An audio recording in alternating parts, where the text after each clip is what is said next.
The most dangerous lie you can tell yourself is this: I'll start tomorrow. Because tomorrow becomes next week. Next week becomes next month. And before you know it, you're standing in a doctor's office at 38 years old, being told you have 5 years left to live. Kenji Yamamoto heard those words on a Tuesday morning in Tokyo. 5 years. Maybe less. His body was destroying itself. Not from cancer. Not from an accident. From choices. 15 years of small, seemingly harmless choices. Family Mart fried chicken, strong zero alcohol. Convenience. Store bentos eaten at his desk while working 14-hour days. One small compromise. Then another. Then another dot until, at 38, he weighed 132 kilograms and couldn't remember what his body felt like before it started hurting all the time. Type 2 diabetes. Fatty liver disease. Blood pressure so high he could stroke out at any moment. He tried to change. God, he tried. Gym memberships. Crash diets. Promises to quit drinking. Every attempt followed the same pattern. Massive motivation on day 1. Complete collapse by day 7. But here's what nobody told Kenji. What nobody tells any of us. The system that destroys you works in reverse.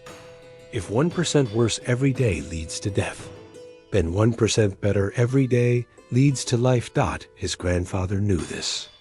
He wrote it in a journal in 1952 while working at Toyota. Left it behind like a roadmap for descendants who would one day lose their way. And that journal, it didn't just save Kenji's life. It's about to save yours. Chapter 1. The Convenience Store Death. Tokyo. September 2023. SHIBUI. The alarm screamed at 6 o'clock. Kenji silenced it and immediately regretted being conscious. Headache from last night's strong zero. 4 cans? Or 5? His mouth tasted like something died.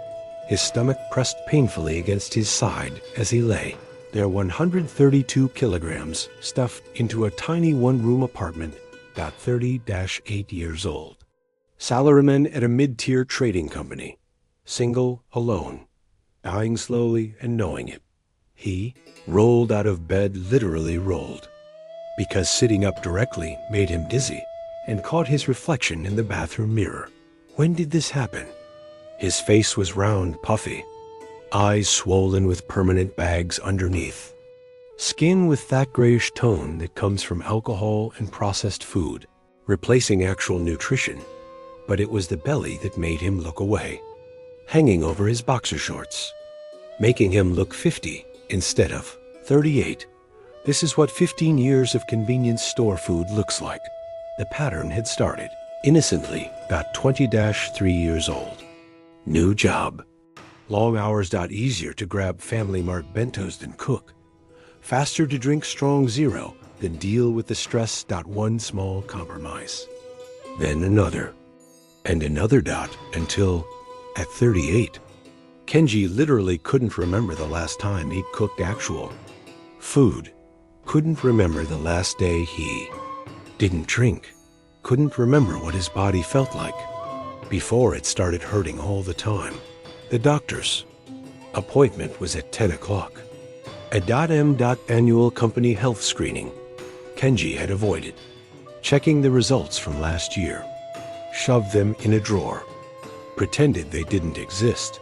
But this year, HR made it mandatory to discuss results with the company doctor. No choice. The commute was hell.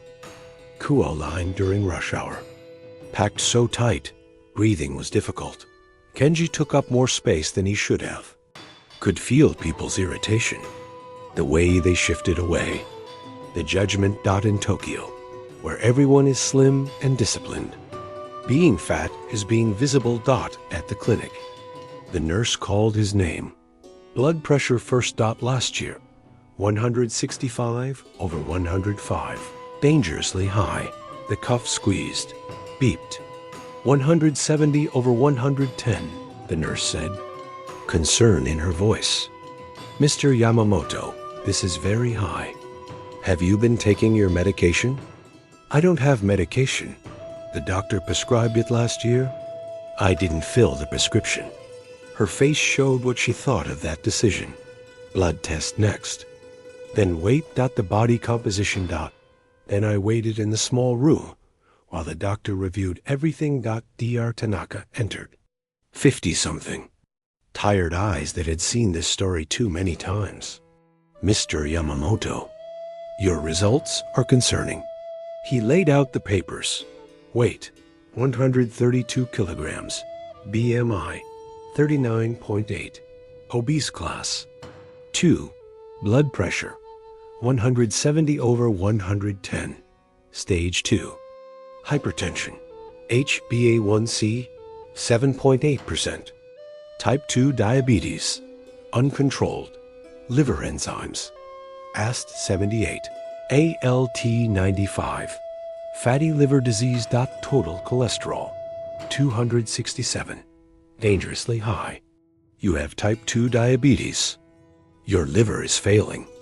Your blood pressure could cause a stroke at any moment. Yamamoto, the doctor paused, made eye contact. At this rate, you have maybe 5 years. Your body cannot sustain this. 5 years. At 38. What do I do? Kenji heard the desperation in his own voice. Lose weight. Stop drinking. Exercise. Eat properly. Take your medications. The usual advice.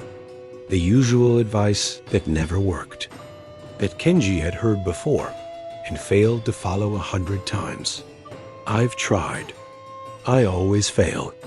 Then try differently. Because if you don't, you'll die young. It's that simple. After the appointment, Kenji walked the Tokyo streets in a daze. 5 years. The words kept echoing. He found himself in front of Family Mart, his daily stop. The place that had slowly killed him for 15 years. But now, standing there, he couldn't go in. Couldn't buy the fried chicken and strong zero. That would speed up the timer to 5 years. But he also could not go in. Because what else was there? Cooking required energy he didn't have. Sobriety required facing thoughts he couldn't bear. The change required willpower that depleted after one day. His phone rang. Grandmother. Kenji-kun. I haven't heard from you in weeks. Are you okay? He couldn't say it. Couldn't admit he was dying at 38 from his own choices. Not really, Abchan. Silence.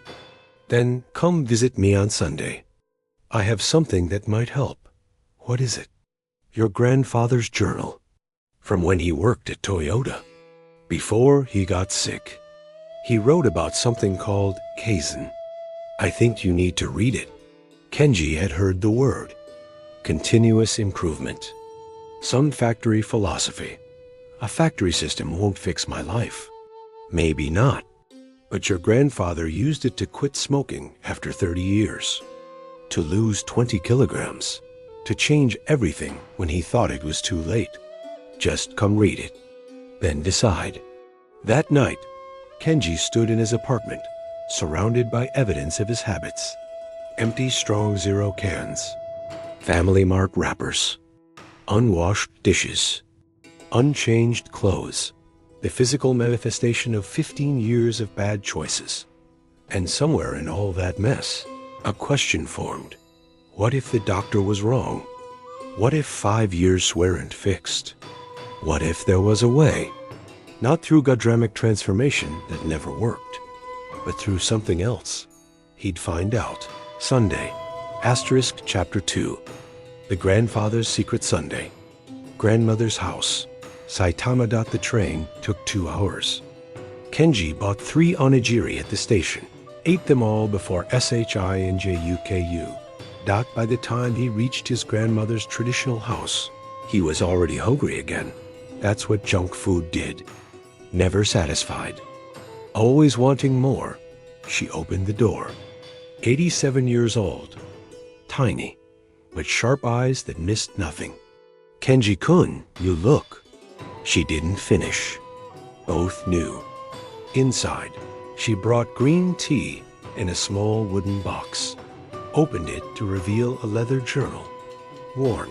Used. The cover read, Yamamoto Tetsu, 1952. Your grandfather, she said, worked at Toyota after the war. Japan was destroyed. Companies were failing.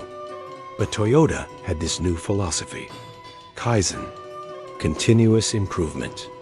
Your grandfather learned it there, and he used it to change his life. He was like you once, smoking 2 packs a day, overweight, drinking too much, stressed from work. At 50 years old, his doctor said the same thing yours said, change or die. But your grandfather discovered something at Toyota that saved him. Not willpower, not motivation, a system. He wrote everything in this journal. She handed it to Kenji with both hands. Read the first entry. Kenji opened to page 1. The handwriting was precise. Tokyo, 1952. I am 50 years old. The doctor says I have heart disease, that I must change everything immediately. Stop smoking, lose weight, exercise. I have tried this before, many times. Always failed, because change everything is impossible. The human mind resists complete transformation. But at Toyota, I learned something different. Something that saved the company. Something that might save me. Kaizen, continuous improvement. Not big changes, small changes. So small, they don't trigger resistance. 0.1% better every day. That's all. Today, I will smoke 1 fewer cigarette than yesterday. Not quit, not go from 2 packs to 0. Just 1 fewer. Tomorrow, 1 fewer again. This feels ridiculous, meaningless. What is 1 cigarette? But the Toyota engineers taught me 1% improvement compounded daily equals 37 times improvement in 1 year. Not 37%. 37 times. This is not motivation. This is mathematics. If you are reading this, perhaps my son, perhaps my grandson, and you are in crisis like I was, know this. Dramatic change fails. Micro change succeeds. Start with 1% today. Kenji read it 3 times. His grandfather, at 50, facing death, discovering this system. Did it work? Kenji asked. Look at the last entry. Kenji flipped to the end. Tokyo, 1953. 1 year. 365 days of 1% improvements. I quit smoking completely. Lost 18 kilograms. Blood pressure normal. Heart disease reversed. Doctor says I added 20 years to my life, not through heroic effort. Through daily 1% changes so small, I barely noticed them individually. But compounded, everything changed. This is Kaizen. This saved my life. If you are reading this and need saving, start with 1%. Today. His grandfather lived to 82, 32 years after the doctor said he'd die within 5. Objon, how do I start? Same way he did. Choose 1 bad habit. Reduce it by 1%. Just 1. That's all you do today? Which habit? The easiest one. The one you can definitely do. Because success matters more than the size of the change. Kenji thought about his habits. Family Mart fried chicken every dinner. Strong Zero every night. 4 cans minimum. Convenience store breakfast. No exercise. No cooking. No vegetables. Where to even start? The Strong Zero, he said. Last night I drank 4. Tonight I'll drink 3. Just 3. 1 fewer. 1% better. His grandmother smiled. Then you've already begun. Take the journal. Read 1 entry each night. Follow his system exactly. And remember, your grandfather was 50 when he started. You're 38. You have more time to compound the improvements. On the train back, Kenji read more entries. Each one detailed a small change. Each one explained why it worked. Each one emphasized the same principle, 1% every day. No exceptions. That night, standing in his apartment with 4 cans of strong zero in his hand, Kenji put one back in the fridge. 3 cans only, one fewer than usual. Barely noticeable, but he kept his word. To his grandmother, to his grandfather's memory, to himself. Day 1 of 1% improvement. Chapter 3. A Microscopic Discipline Week 1. September 2023. The journal entry for day 2 was simple. The second day is when most people add too much, too fast. They feel good from day 1 success and think if 1% works, 10% works better. No, resistance activates at 10%. You burn out. You quit. Day 2, keep the same 1% you started. Nothing more. Build the habit of consistency before building the size of change. Day 2, Kenji drank 3 strong zeros again, and ate Family Mart fried chicken again, and did nothing else different. It felt wrong. Like he wasn't doing enough. Like one fewer drink was meaningless when he needed to lose 40 kilograms and cure diabetes. But the journal said, trust the system. So he did. Day 3, 3 strong zeros, plus 1 small change. He drank 1 bottle of water before his first morning coffee. That's it. Water before coffee. Not drink 8 glasses daily. Just 1 before coffee. Day 4. 3 strong zeros. Water before coffee. Plus, he bought 1 apple from the convenience store. Didn't eat it instead of fried chicken. Ate it in addition to fried chicken. But still, 1 piece of fruit. Day 5. Same habits. Then added 1 push-up before bed. 1. Not 10. Not 20. 1 push-up. His arm shook. His face went red. But he did one. The journal entry that night. You will feel foolish. 1 push-up doesn't build strength. 1 apple doesn't reverse diabetes. 1 fewer drink doesn't cure alcoholism. You are correct. They don't. But you're not building the outcome yet. You're building the system. The habit of keeping promises to yourself. The identity of being someone who does what he says. That identity, once built, will support much larger changes. But it must be built first. With changes so small, failure is impossible. By the end of week 1, Kenji had maintained 5 tiny changes for 7 consecutive days. 1. 3 strong zeros. Not 4, 2. Water before coffee. 3. 1 apple daily. 4. 1. Push up nightly. 5. Reading 1 journal entry before bed. His body looked identical. The scale showed 132 kilograms. Still. Coworkers noticed nothing. But internally, something was forming. A structure made of kept micro-promises. Chapter 4. The Resistance Week. 4. October 2023. The journal warned about week 4. This is when the crisis comes.